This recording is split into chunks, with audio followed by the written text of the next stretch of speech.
The year exhales in December air, heavy with journey, tears and grace.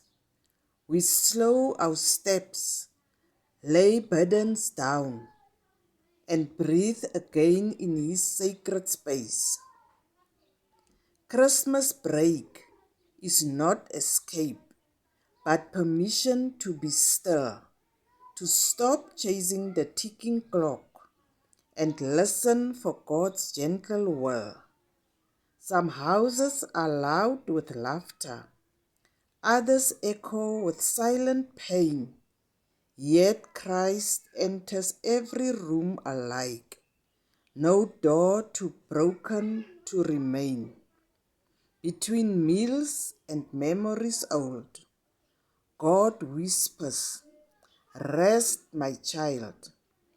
Healing hides in ordinary moments, in a heart made soft and mild.